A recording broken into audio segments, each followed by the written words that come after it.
Crônicas do Amanhecer. Por Feijão. Centro Espírita Allan Kardec de Balneário Gaivota, 25 de outubro de 2021. A pandemia de Covid-19 pode ter tornado os relacionamentos mais felizes. Parte 2.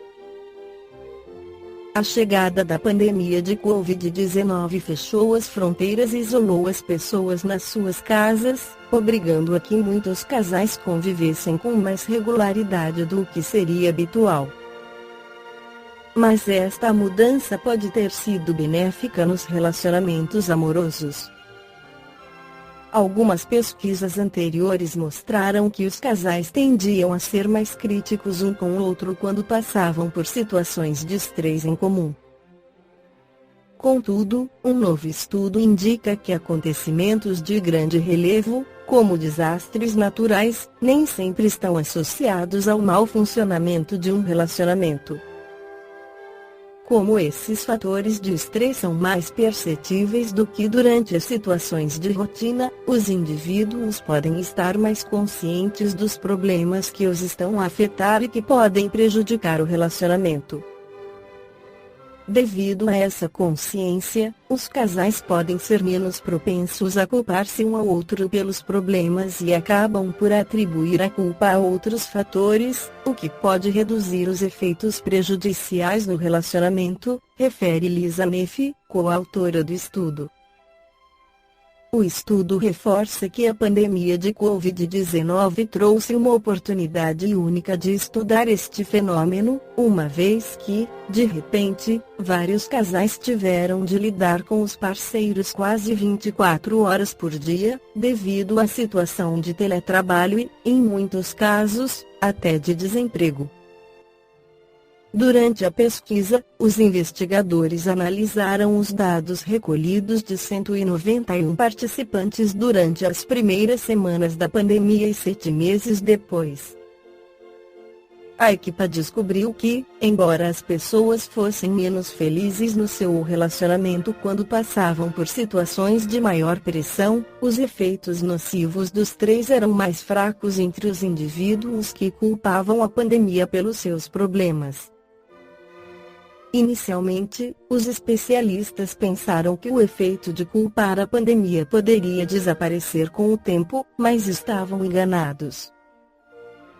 Mesmo que as pessoas estejam sob estresse há muito tempo, a pandemia continuou a ser um assunto importante, o que permite mantê-la na consciência das pessoas, acabando por diminuir os outros problemas, frisa Neff. O estresse nos casais costuma ser prejudicial, mas quanto mais o reconhecemos e percebemos de onde ele surge, mais rapidamente podemos proteger-nos dele. Falar abertamente pode enfraquecer alguns dos seus efeitos negativos, remata a investigadora. O estudo foi publicado na revista Social Psychological and Personality Science. Na crônica do amanhecer anterior esclarecemos o ponto de vista do Espiritismo a respeito da família. Agora no Evangelho segundo o Espiritismo, Allan Kardec volta a tratar da família sob o aspecto da reencarnação, mostrando que há dois tipos de família com o parentesco corporal e espiritual. Os laços de sangue não estabelecem necessariamente os laços espirituais. O corpo procede do corpo, mas o espírito não procede do espírito, porque este existia antes da formação do corpo. O pai não gera o espírito do filho, fornece-lhe apenas o envoltório corporal. Mas deve ajudar seu desenvolvimento intelectual e moral, para o fazer progredir. Os espíritos que se encarnam numa mesma família, sobretudo, como parentes próximos, são os mais frequentemente espíritos simpáticos, ligados por relações anteriores, que se traduzem pela afeição durante a vida terrena.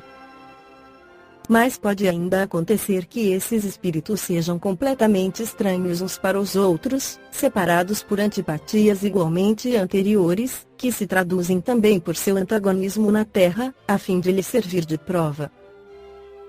Os verdadeiros laços de família não são, portanto, os da consanguinidade, mas os da simpatia e da comunhão de pensamentos, que unem os espíritos, antes, durante e após a encarnação. Donde se segue que dois seres nascidos de pais diferentes podem ser mais irmãos pelo espírito, do que se fossem pelo sangue. Podem, pois, atrair-se, procurar-se, tornarem-se amigos, enquanto dois irmãos consanguíneos podem repelir-se, como vemos todos os dias. Problema moral, que só o Espiritismo podia resolver, pela pluralidade das existências. Há, portanto, duas espécies de famílias: as famílias por laços espirituais e as famílias por laços corporais. As primeiras, duradouras, fortificam-se pela purificação e se perpetuam no mundo dos espíritos, através das diversas migrações da alma. As segundas, frágeis como a própria matéria, extinguem-se com o tempo, e quase sempre se dissolvem moralmente desde a vida atual. Foi o que Jesus quis fazer compreender, dizendo aos discípulos: eis minha mãe e meus irmãos, ou seja, a minha família pelos laços espirituais, pois quem quer que faça a vontade de meu Pai, que está nos céus, é meu irmão, minha irmã e minha mãe. A hostilidade de seus irmãos está claramente expressa no relato de São Marcos, desde que, segundo este, eles se propunham apoderar-se dele, sob o pretexto de que perder o juízo. Avisado de que haviam chegado, e conhecendo o sentimento deles a seu respeito, era natural que dissesse, referindo-se aos discípulos, em sentido espiritual: eis os meus verdadeiros irmãos. Sua mãe os acompanhava, e Jesus generalizou o ensino, o que absolutamente não implica que ele pretendesse que sua mãe segundo o sangue nada lhe fosse segundo o espírito, só merecendo a sua indiferença. Sua conduta, em outras circunstâncias, provou suficientemente o contrário. Balneário Gaivota, 25 de outubro de 2021. Por Feijão. Centro Espírita Allan Kardec de Balneário Gaivota. Que a paz esteja com todos.